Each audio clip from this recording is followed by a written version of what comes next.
Ever wonder who invented the smiley face, or the slinky, or any other seemingly random yet incredibly simple idea, like the koosh ball? Before you scoff at these on the surface silly ideas and write them off as brainstormings that any 3-year-old could come up with, what if we told you that the inventor of the smiley face, his little invention, has raked in an estimated $500 million? Who's smiling now? Today we are taking a look at some of the most simple ideas, from toys to clothes to games to even food, to find out just how they made their inventors millions upon millions of dollars. First up on our list of simple products that produced quite a pocketful of pennies, we have the all-too infamous Snuggie. Why infamous? Well, not only is their product known for its rather, shall we say, retro commercials, it also happens to be a simple idea that was copied from another simple idea. Gary Clegg, a 17-year-old freshman at the University of Maine, had invented a sleeved blanket called the Slanket. Gary found moderate success with his product after selling it online and the shopping network QVC. But in 2008, Mr. Clegg saw the rise of a product that was eerily similar to his. We of course are talking about the Snuggie. Invented by Scott Boylan, and apparently after he had seen the Slanket. This rival sleeved blanket was brilliantly marketed with an ad campaign that seemed to acknowledge just how silly this product was. Seemingly overnight, the Snuggie took off. People loved its simple premise and weird commercials. And before long, celebrities were even seen wearing their own Snuggies. Even pop rock band Weezer was seen advertising their own brand of this comfy cowl, which we gotta say is a perfect fit to their brand of offbeat rock and roll at the time, but we digress. The Snuggie has sold over 20 million units and has made over $200 million. For such a simple idea, we gotta say, well done, Snuggie. Only maybe you should consider giving the Slanket some credit, as a show of good faith and all. Up next, we have one of arguably the most famous toys on the planet. It's used not only for entertainment, but also in science classrooms to explain how waves function. It was even featured in a famous scene from the Ace Ventura When Nature Calls movie. Yes, you know what we're talking about, it's the Slinky, everyone's favorite curlicue twirled up line of metal. Invented by Richard James, who was inspired to create the Slinky after dropping a tension spring, then seeing how it moved along his floor. Mr. James released the Slinky in 1945, and legend has it that his first batch of 400 Slinkies sold out in only 90 minutes. James knew he had a hit. Today, the Slinky has made him an estimated $250 million, and from the looks of it, this cute little spring will continue to be pulling in a profit until the end of time. And to think, all because Mr. James accidentally dropped a tension spring. We'd say that's arguably one of the most lucrative accidents in the history of the world. Let's now take you back to the year 1993, where new fads seem to pop up every month. Maybe you remember these cute little plushies that took the world by storm. They were sold out in toy stores all over. People scrambled to McDonald's to get their mini versions released in Happy Meals. And of course, who could forget the ultra-rare Princess Diana bear that was released in 1997? In case you missed this fad, we'd like to introduce you to Beanie Babies. Who would have thought that such a simple idea would rake in so much money? Invented by Ty Warner, the initial batch of Beanie Babies was laughed at by its competitors. No one thought these little understuffed animals would sell. But after 30,000 units sold at their inaugural show in Atlanta, Warner knew he had something. And in a brilliant business move, he never allowed his product to be sold in the big toy stores like Toys R Us, which made his product rare. Then he would retire older models once a new one was released, thus making his beanies even rarer. In its prime, Beanie Babies made Mr. Warner $700 million in 1 year. And today, it is estimated that Warner earned $6 to $8 billion from these little guys. And hey, if you were a collector back in the day, might be time to dust off these little animals and see what rare beanies you have. Remember that Princess Diana bear we were talking about? Its current going price on eBay is $56,751.96. Of course, you gotta find someone who's willing to pay that much, but anyways.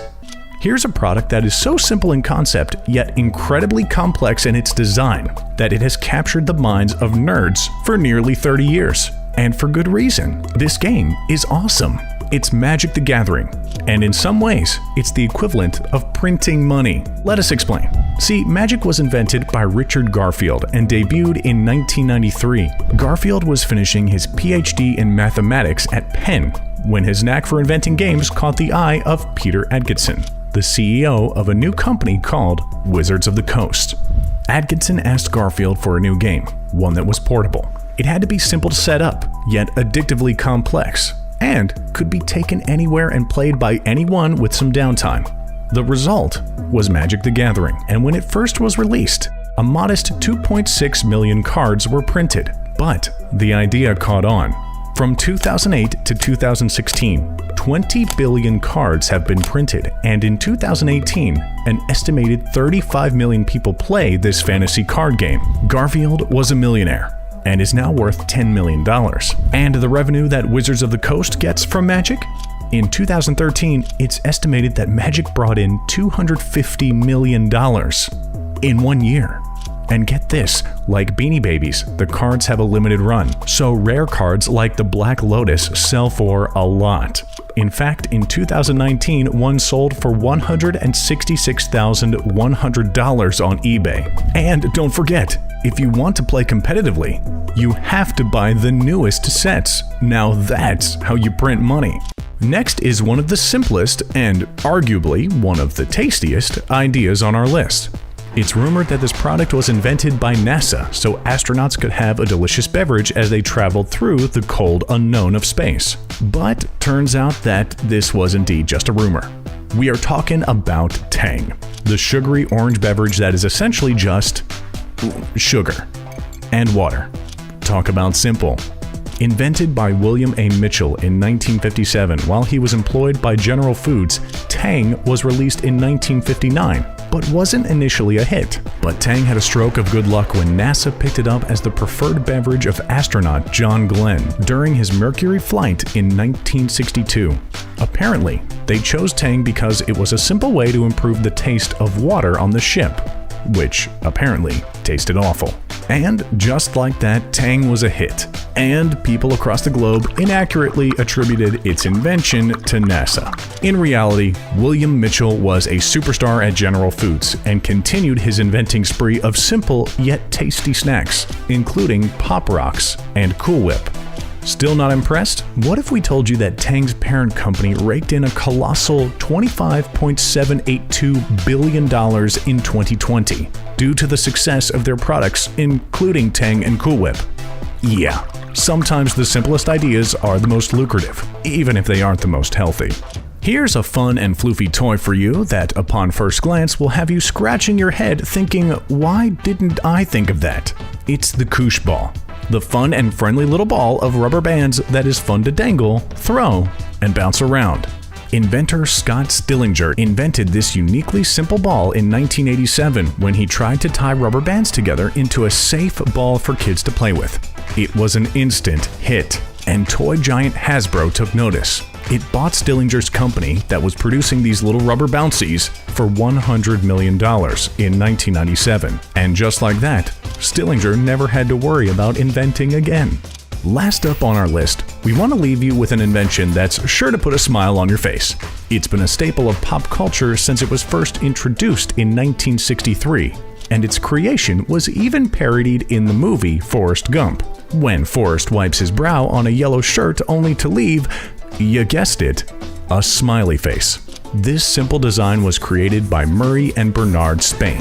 In a brilliant business move, they bought the exclusive rights to not only the smiley, but also the tagline, "Have a nice day." In the first year and a half, the smiley brought in an estimated $50 million, and today, in total, the smiley has made over $500 million. Who needs an art degree when you can make something as simple as a smiley face and make $500 million?